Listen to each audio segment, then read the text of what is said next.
இதுதாங்க பிரம்மபுரீஸ்வரர் கோயில் திருப்பட்டூரில் இருக்குது. சமயபுரம் போயிட்டு ஒவ்வொருத்தரும் மறக்காமல் விசிட் பண்ண வேண்டிய இடம் என்னன்னு சொல்லி பார்த்தோம் அப்படின்னா இதுதான். நம்ம பிரம்மபுரீஸ்வரர் விசிட் பண்ணிவிட்டு இங்கே நந்தவனத்துக்கு வந்திருக்கோம். என் டாக்டர் என்னோடய சன்னூர் உள்ளே வந்து கைலாசநாதர் கோயில் இருக்குது. இதை நம்ம விசிட் பண்ணிட்டு அடுத்து இங்கே வந்தாச்சு. நந்தவனத்தில் வந்து ரெஸ்ட் எடுக்கிறோம். இடம் வந்து பார்த்திங்கன்னா சூப்பராக இருக்கும். இது வந்து பார்த்திங்கன்னா வரலாற்றில் நம்மளுடைய காவியங்கள்லாம் இடம்பெற்ற மகிழ மரம். இது அதோட லீச்செலாம் மாதிரி எப்படி இருக்குன்ட்டு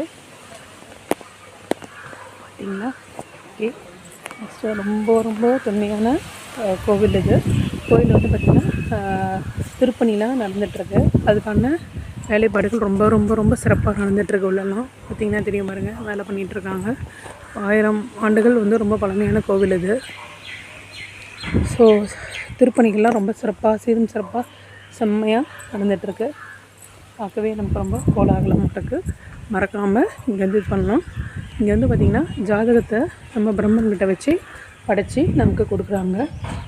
அதனால் நம்மளோட தலையெழுத்தோ மாறும் அப்படின்றது இங்கே வந்து ஐதீகமாக நம்பப்படுது மக்கள்கிட்ட. நாங்களும் அதை செஞ்சுட்டு இங்கே வந்து நம்ம என்ன பண்ணுறோம் அப்படின்னா இங்கே வெயிட் பண்ணிகிட்ருக்கோம்.